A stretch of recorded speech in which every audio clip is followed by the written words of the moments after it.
events and issues shaping our community. This is Comcast Newsmakers.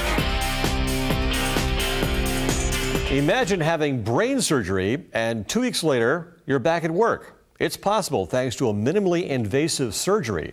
Here to tell us how this surgery works and how it helped one local patient is the medical director for the Miami Neurological Institute, Dr. Santiago Figueroa. And thank you very much for joining us. This is an advancement that's taking place as far as neurological surgery, right? That is correct. The field of neurological surgery has recently taken on the new advances in technologies that have been developed for approaching the body in other areas like in the abdomen and in the chest, to now approach the brain and perform procedures that in the past would require big operations. Nowadays, with the advances in high definition technology, we have very small cameras that we can introduce in parts of the body and use what is called natural orifices to access those parts of the body and do procedures that in the past would require big operations. We have some video of a procedure that's taking place, and for people at home, this might be a little graphic, but we just want you to be aware of that. But this is an operation that takes place on the brain, right here.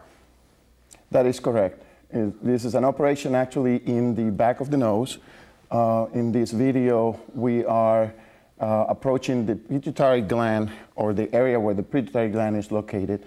There's been a big tumor resected there, and this is a large tube with a camera at the end, very thin tube that is being introduced through the nose, getting in the back of the nose where the tumor has been completely removed now, and you can see the pulsations of the brain that is being relaxed after resection of the tumor. What are the different type of maladies that this type of procedure would be applicable for? There are a variety of lesions that could be treated with endoscopic approaches. The most common ones are tumors of the pituitary gland, which is a gland that is located in the base of the brain, right behind the nose. So going through the nose has been a traditional approach to access lesions in this location. However, in the past, or the traditional approach involved cutting through the nose and causing a lot of damage that disfigures and cause some numbness in the face and a recovery that is very lengthy also because of problems breathing.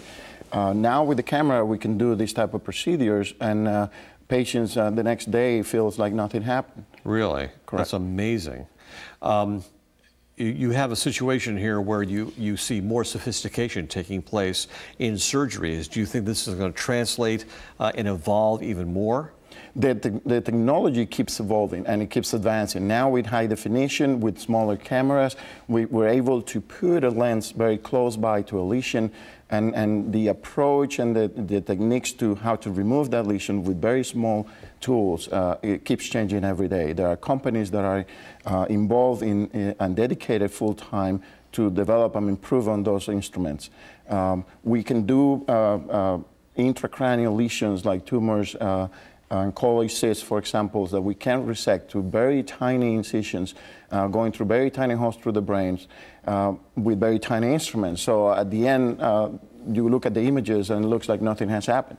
For a physician, a surgeon, you really had to totally relearn your art, didn't you? That is correct. I mean, we make the comparison to playing Nintendo. So the new generation who's used to play these games are more apt to actually take on these technologies and manage them, while in the past we were used to do big procedures with big tools. And I suppose for the patient, they come in with a lot of angst and a great deal of trepidation, and you actually are able to have a positive outcome very shortly.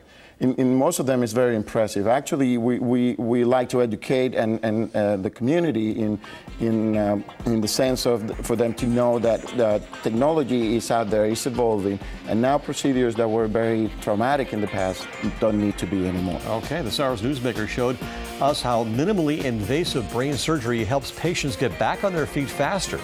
I'm Spiro Canton for Newsmakers. Thank you very much for watching.